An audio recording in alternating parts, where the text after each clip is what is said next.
500 gram மைதா எடுத்துக்கிறோம். நம்ம எடுத்துட்டோம். உங்களுக்கு விருப்பமான மாவு எடுத்துக்கலாம். 1/4 ஸ்பூன் போதும். 1/4 ஸ்பூன் உப்பு சேர்த்து, 1.5 ஸ்பூன் சர்க்கரை சேர்த்துக்கிறேன். பட்டர் நான் சேர்த்துக்கிறேன். நான் 1 ஸ்பூன் அளவுக்கு சேர்த்துக்கிறேன். பேக்கிங் 1/2 ஸ்பூன் பேக்கிங் சோடா சேர்த்து, இது எல்லாத்தையும் எடுத்துட்டோம். இது எல்லாத்தையும் நம்ம அழகாக ஃபஸ்ட்டு கலந்துக்கலாம். நீங்கள் தண்ணி ஆட் பண்ணிக்கலாம், இல்லைன்னா கொஞ்சம் மிதமான சூட்டில் பால் ஆட் பண்ணிக்கலாம். நான் கொஞ்சம் பால் ஆட் பண்ணிக்கிறேன். மிதமான சூடு உள்ள பாலை கொஞ்சம் கொஞ்சமாக சேர்த்து நம்ம இதை ஆட் பண்ணிக்கலாம். தண்ணி சேர்த்து ஆட் பண்ணிக்கலாம். கொஞ்சம் பால் சேர்த்தா கொஞ்சம் எக்ஸ்ட்ரா டேஸ்ட் இருக்கும். இன்னும் கொஞ்சம் சேர்த்துக்கலாம். ஒரு 100 கிராம் பால் போதும். கொஞ்சம் கொஞ்சமாக போட்டு நம்ம அழகாக பிசைஞ்சிக்கலாம். கையால் நல்லா பிசைஞ்சிட்டு வெளியில் வச்சு நம்ம கையால் ஒரு வாட்டி நம்ம அழகாக பிசைஞ்சிக்கலாம். போதும். நம்ம அழகாக ஊற்றிட்டோம். ஆயில் தடவிக்கலாம். ஒரு பாலித்தீனின் கவர் போட்டு இதை அழகாக மூடி வைப்போம். இல்லை கொஞ்சம் காயெடுத்து கொஞ்சம் வாய்ப்பு இருக்குது. 30 நிமிஷம் அப்புறம் நம்ம ஓப்பன் பண்ணலாம். நம்ம திட்டமாக என்ன சேர்த்துக்கலாம், கொஞ்சம் சோம்பு போட்டுக்கிறோம்.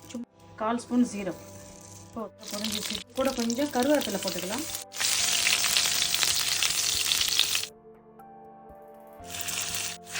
இஞ்சி பூண்டு பேஸ்ட்டு சேர்த்துக்கலாம். சேர்த்து நம்ம இதை அழகாக பொரிச்சிக்கலாம்.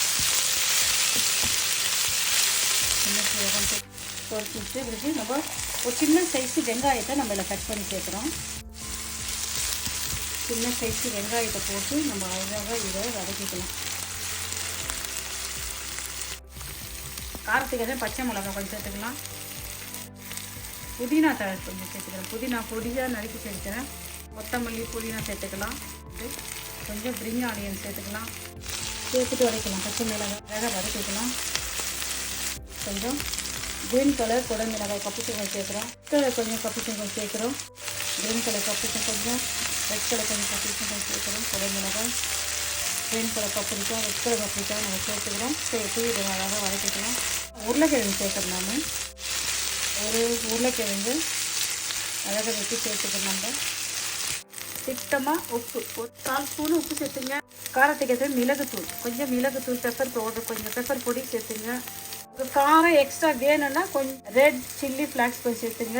கரம் மசாலா தூள் ஒரு 1/2 ஸ்பூன் சேர்த்துக்கிறோம். Pepper, red chilli flakes, garam masala தூள், உப்பு சேர்ந்து நம்ம இதை அழகாக கலந்துக்கலாம். கீமா கொஞ்சம் சேர்த்து, கொஞ்சம் அரைச்ச கோழிக்கறி கொஞ்சம் சேர்த்துக்கிறோம். கொஞ்சம் சேர்த்துக்கிட்டு நம்ம அழகாக இதை நல்லா அழகாக கலந்துக்கலாம். வெஜிடேரியனாக இருந்தால் வெறும் வெஜிடபிள் மட்டும் சேர்த்துங்க. இல்லை எனக்கு கொஞ்சம் நான்வெஜ்ஜுன்னு சொன்னால் இல்லை சிக்கன் கீமா, கொஞ்சம் மட்டன் கீமா கொஞ்சம் இதை கூட சேர்த்துக்கலாம். இல்லை மட்டன் எலும்பில்லாத கறியை நல்லா அழகாக ஃப்ரை பண்ணிவிட்டு அதை அழகாக பொடிசாக பிச்சு போட்டுக்கலாம். இதிலே 2 முட்டை உடச்சி வச்சுக்கலாம். முட்டை பொடி மாசமே வந்துடும். அதுலேயும் நம்ம பயன்படுத்திக்கலாம். உங்கள் விருப்பம், சிக்கனா மட்டனா முட்டையா உங்கள் விருப்பப்படி இதை சேர்த்துங்க. உப்பு, காரம், இதை சேர்த்துக்கிற மசாலா எல்லாமே உங்கள் விருப்பப்படி இதில் இருக்கணும். 1 டேபிள் ஸ்பூன் நம்ம கார்ன்ஃப்ளவர், இந்த சோள மாவை 1 ஸ்பூன் சோள மாவை எடுத்து தண்ணியில் நம்ம இதில் சேர்த்துக்கலாம். இதில் சேர்த்து நம்ம அழகாக இதை கிண்டிக்கலாம். நல்லா அழகாக கிண்டிக்கலாம். 1/4 ஸ்பூன் மஞ்சத்தூள், 1/4 ஸ்பூனு 1/2 ஸ்பூன் மிளகாய் தூள், 1 ஸ்பூன் மல்லித்தூள் கூட சேர்த்துக்கலாம். இன்னும் கொஞ்சம் ஸ்பைஸியாக வேணும், கொஞ்சம் மசாலா வேணும்னு சொன்னால் இதெல்லாம் எக்ஸ்ட்ரா சேர்த்துக்கலாம். இது ரெடி ஆகிடுச்சு. பார்த்து இதை ஆற வச்சுட்டு செய்யலாம். நம்ம இதே போட்டு ஊற வச்சு 30 நிமிஷத்துக்கு மேலே ஆகிடுது. இதை எடுத்து நம்ம உருட்டி சின்ன சின்ன உருண்டையாக ஒட்டிக்கலாம். சின்ன உருண்டையாக இதை அழகாக ஒட்டிக்கலாம். சின்னதாக அழகாக ஒட்டி எடுத்துக்கலாம். அழகாக செஞ்சிட்டோம், ஒட்டிட்டோம். இப்படி சின்னதாக இதை கொஞ்சம் கட் பண்ணி எடுத்துக்கலாம். சின்ன பால் பிடிக்க நம்மளுக்கு ஈஸியாக இருக்கும்.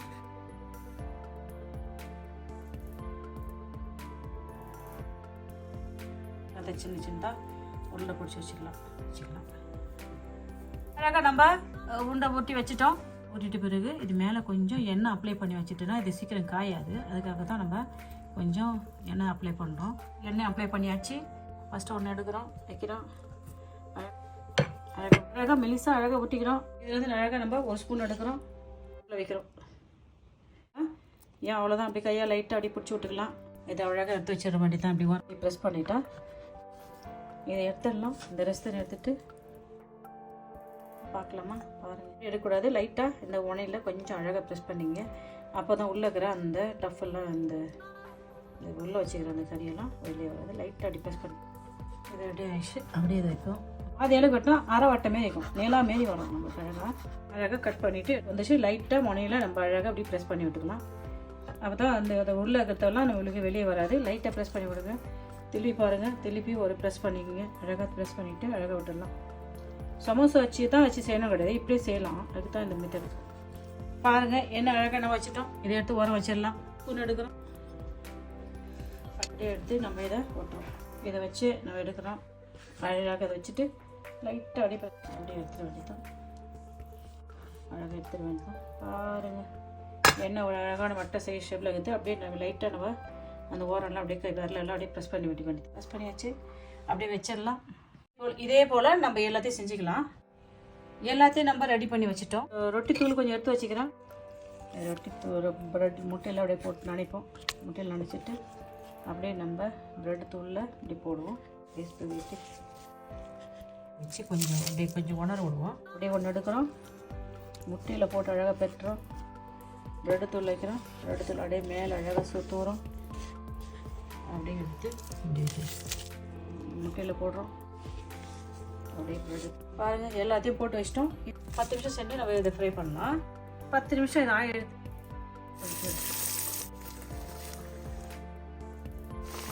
ரெண்டு 3 போடலாம். செஞ்சுட்டு நம்ம இதை போட்டு பொறிமா இருக்கும். அப்படியே நல்லா அழகாக பொன்னிரும். அப்படியே எடுத்துடலாம். நம்ம வாங்க எடுத்துட்டு அப்படியே போடுவோம். எடுத்துடலாம்.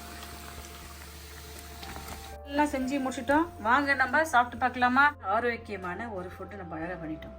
சும்மா இதுக்கு மேலே சும்மா கொஞ்சம் பிரிங் ஆனியன் இல்லை கொத்தமல்லி தழை நம்ம தூவி விட்டுக்கலாம். பாருங்கள் சமோசா சைஸில் இருக்குது, சமோசா மாடல்லே இருக்குது. நம்ம சமோசா வச்சில் வச்சு செய்யல. அழகாக ஒரு கப்பு மூடி எடுத்தோம். இந்த கப்போடைய மூடி வச்சோம். அந்த மூடியில் நம்ம இதெல்லாம் வெட்டி எடுக்கிறோம். அப்படி இல்லைன்னா நீங்கள் அப்படியே 2ஆக மடித்து கூட செய்யலாம். உங்கள் விருப்பப்படி இதை அழகாக செஞ்சுக்கலாம். எளிமையான முறையில் ஆரோக்கியமான முறையில் நான் செஞ்சு காமிச்சிருக்கிறேன். இந்த வீடியோ உங்களுக்கு பயனுள்ளதாக இருக்குன்னு நினைக்கிறேன். நான் பாருங்கள் என்ன சூப்பராக செஞ்சுருக்கிறோம். உள்ளே உங்களுக்கு வந்து வெஜிடேரியனாக இருந்தால் உள்ள வெறியும் உருளைக்கிழங்கு ஸோ இனிமேல் பொருள் வச்சுக்கலாம். மட்டன் சிக்கன் சேர்க்கணும்னா மட்டன் சிக்கன் சேர்த்துக்கலாம். இன்னைக்கு சிக்கன் இருந்தாலும் அதை பொரிச்சிட்டு பொடியாக பொட்டி வச்சுக்கலாம். அதுவும் இல்லைனா முட்டை தான் இருந்ததுன்னா முட்டையை கூட நம்ம அழகாக மசாலா போட்டு இதுமாதிரி உள்ளே வந்து டஃப் பண்ணிக்கலாம். இது கூட வந்து கெச்சப்பு இல்லைன்னா வந்து சில்லி ஸ்வீட் சாஸ் என்ன வச்சுக்கலாம். நீங்கள் அப்படியே கூட சாப்பிட்லாம். இந்த வீடியோ உங்களுக்கு ஹெல்ப்ஃபுல்லாக இருக்குன்னு நினைக்கிறேன், யூஸ்ஃபுல்லாக இருக்குன்னு நினைக்கிறேன். நீங்களும் இதே மெத்தட் செஞ்சு பார்த்துட்டு நான் செஞ்ச இந்த ஃபுட்டு எப்படி இருந்துச்சு சொல்லுங்கப்பா. இந்த வீடியோ உங்களுக்கு பிடிச்சிருக்கு நினைக்கிறேன். இந்த வீடியோ பிடிச்சிருந்தா லைக் பண்ணுங்கள், ஃப்ரெண்ட்ஸுக்கும் ஃபேமிலிக்கும் ஷேர் பண்ணுங்கள், என்னை சப்ஸ்கிரைப் பண்ணுங்கள். பாய், தேங்க்யூப்பா.